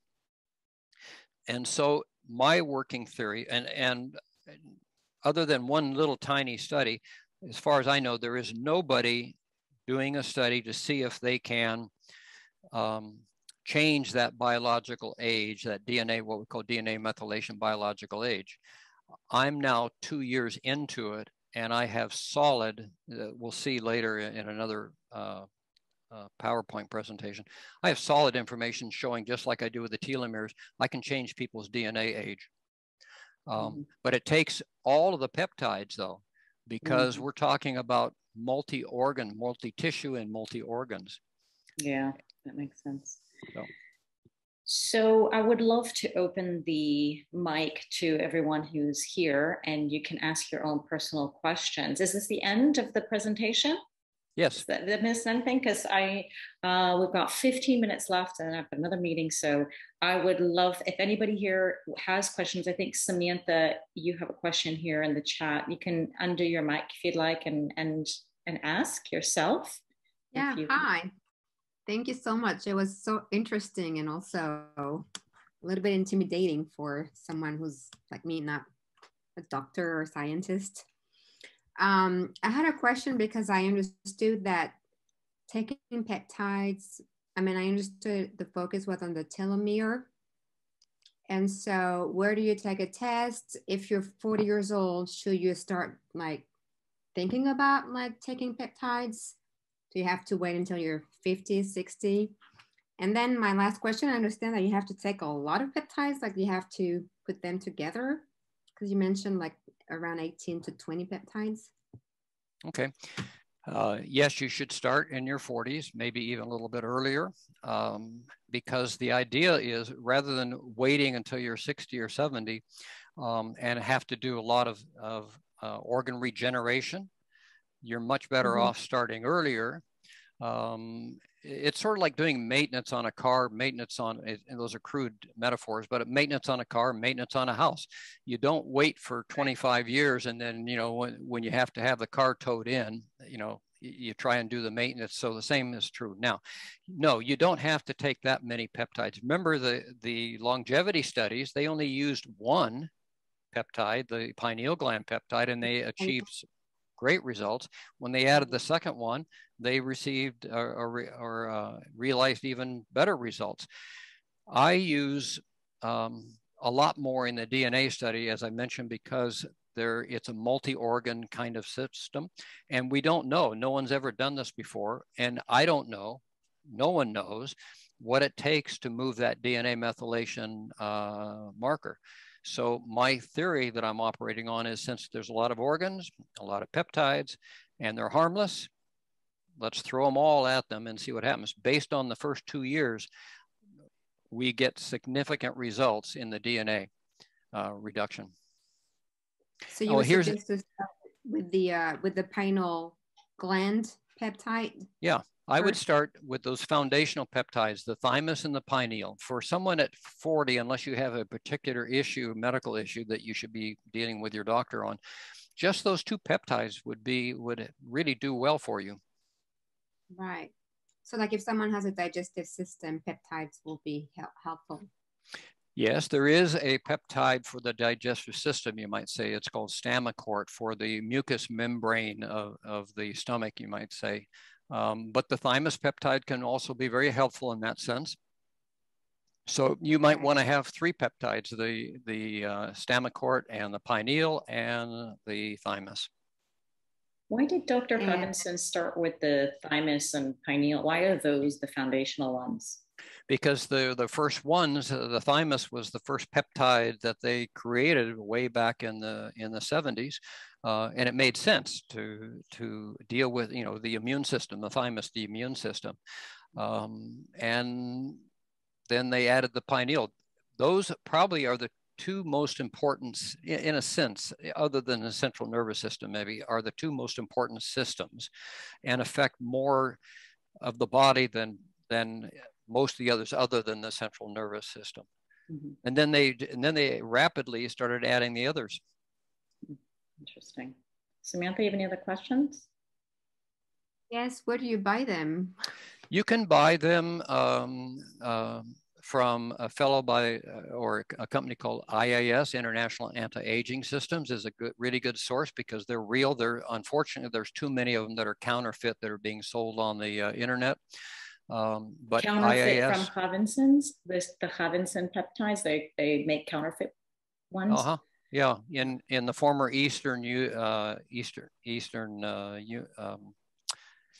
in the former Soviet Union, some of the Eastern European countries are manufacturing lots of counterfeits of everything.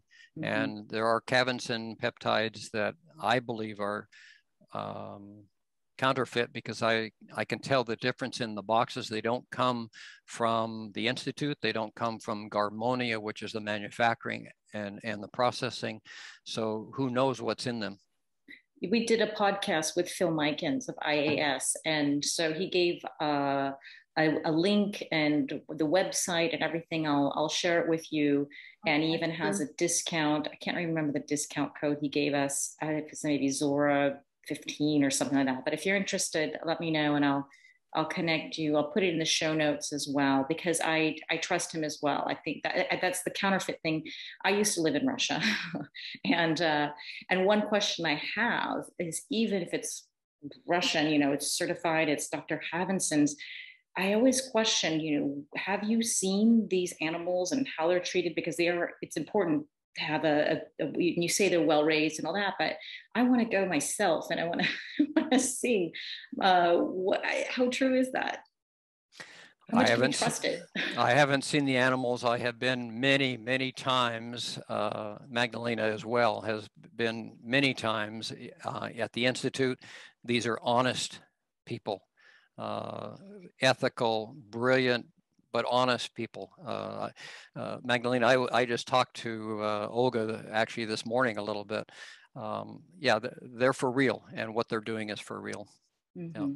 And if they weren't, there'd be a whole bunch of us sitting probably in Siberia because Putin wouldn't be putting up with it. Yes, this is why when I did my research for peptides as well, I wanted to get started, and I am starting with them already.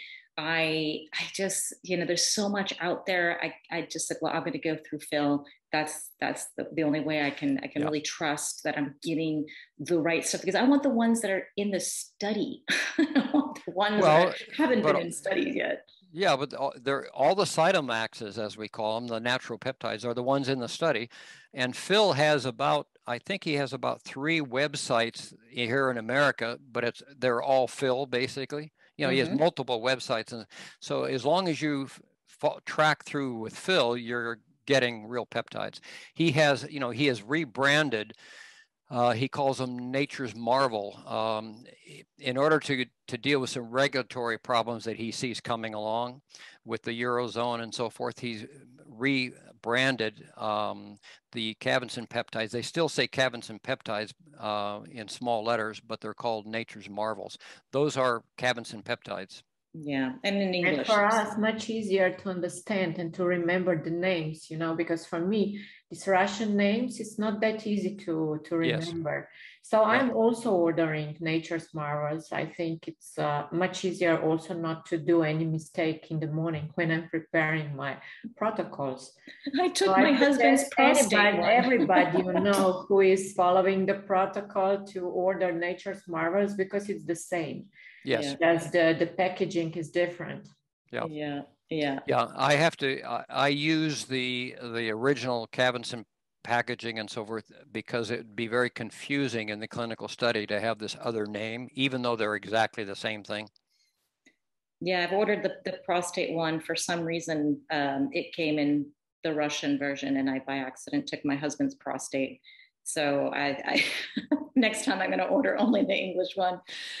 But you understand Russian. So yeah, but I wasn't. I do, and even so, I made the mistake. I just was distracted, and I called Leslie and said, "Am I going to grow a prostate now?"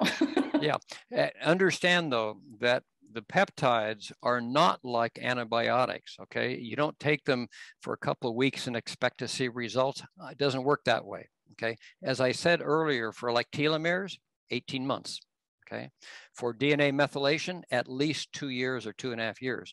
For things like kidney, where you can see labs periodically, or liver and so forth, the earliest that we see more or less changes about 6 months. Okay, because what the peptides are doing is regenerating at the tissue, at the cellular tissue organ level. And that takes a while. So what happens is people buy, several different peptides, for the heart, for the brain, for the vision and so forth. They take them for a month or two and they don't notice any difference. Well, yeah, they're not going to, and they stop at that point. So this isn't how many capsules? Sorry. No, it's just saying it's an investment in your health. Go ahead. Yes. And you don't have to be on them all your life. What I didn't mention in those old age studies, the 8-year, the 12-year, those two particularly, they only use the peptides for the first 2 and 3 years. No, it's in that 12-year study, they only use peptides for the first 3 years. They didn't use any peptides for the next 9 years. And then they did their evaluation. So people got an extended warranty, you might say, in terms of longevity for just 2 or 3 years usage of them. Incredible. And how many peptides do you take? Capsules do you take a month? Is it like? It really varies. It varies, and the basic sort of dosage level that the Russians talk about is 1 box, which is 20 capsules, 2 capsules a day for 10 days. Okay, and for most situations, that's fine. And if someone has some kind of a medical issue that's not too severe, they might take 2 boxes for the first few months and then bring it down to 1 box and then go maybe every 3rd or 4th month. It depends on, you have to track it with labs and symptoms. We are much more aggressive with the clinical studies. In the clinical studies, someone's going to be, I would say, on a given person for DNA changes, they'll be on 6 to 8 different peptides every single month for years. Not years, for up to 3 years. Because we basically don't expect someone to stay on the peptides more than 3 years. So you would suggest that if you want to do peptides, you have to do that with a practitioner. Because like I'm in France and Paris, and when I talk about bioregulators, peptides, doctors are like, what? Like they don't really. I would contact Magdalena. Yeah, well, we can help you with that. There's so I many. will gladly help you. Really, yeah, I have a lot of experience. Yeah, she does. Okay. She's a good source for you. It's a little overwhelming in the beginning, but there are people we can connect you to. Magdalena knows, and Natalie Nidham. Lauren Bramley just popped in. She's a doctor. She knows all about peptides, I think. So yeah.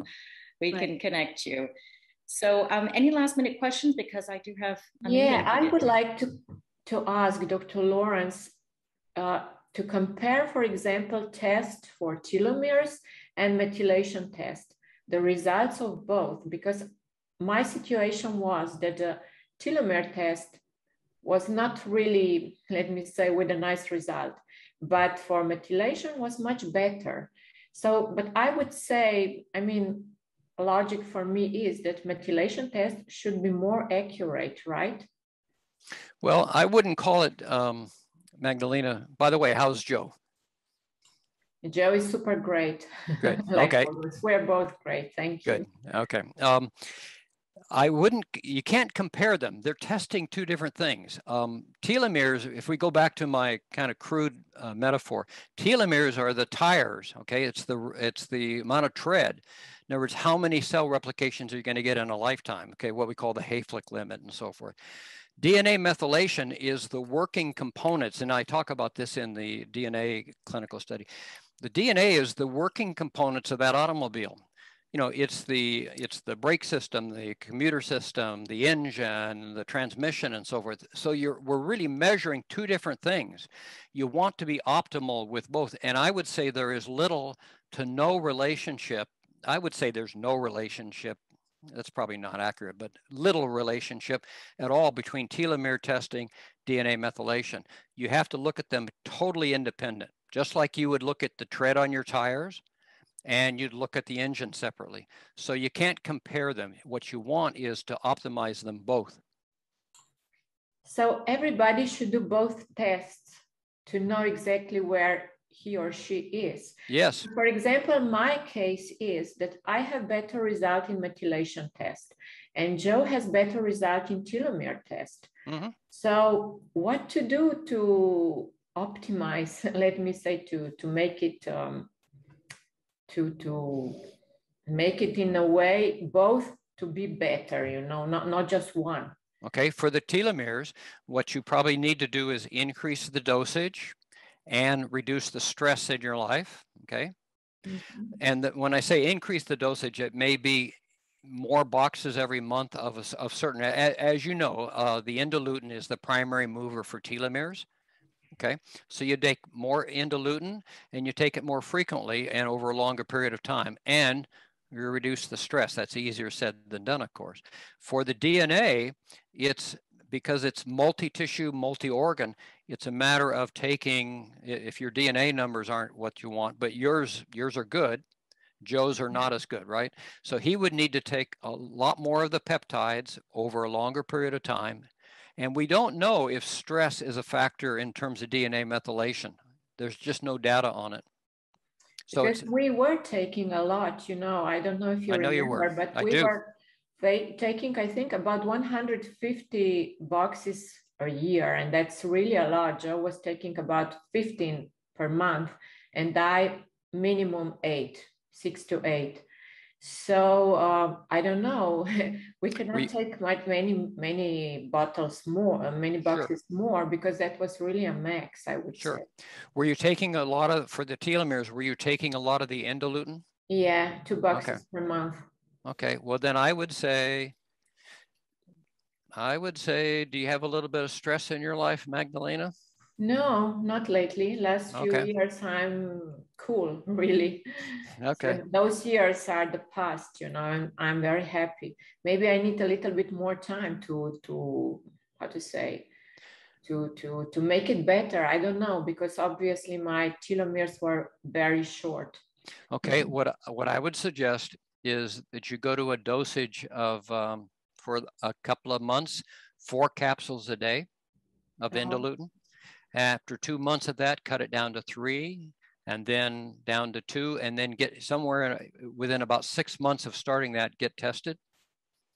You mean 2 capsules a day the whole month? 4 capsules a day? Every day. Every day, okay. Yeah, yeah. 4 capsules a day for 2 months, then 3 capsules a day for 2 months, then 2 capsules a day every single day, and then get tested. And leave about a month or 2 after you finish that, say, 6-month program, because it takes a month or 2, from what I've experienced, from the last of taking the peptides, for the peptides to be able to actually become activated and change those biomarkers. So people make the mistake of they'll take some peptides for a few months and then run in and get a lab test.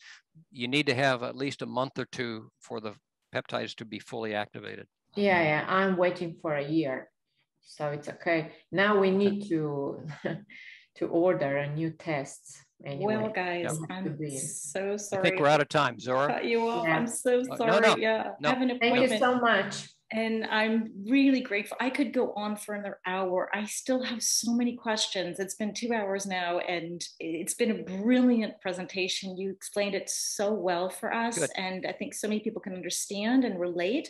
I love your work. It's brilliant. I am taking bioregulator peptides myself, doing my own N-of-1 experiment, or N-of-2 with my husband as well. And we'll see what happens. But yeah, we're going to keep going. I'll keep reporting to you.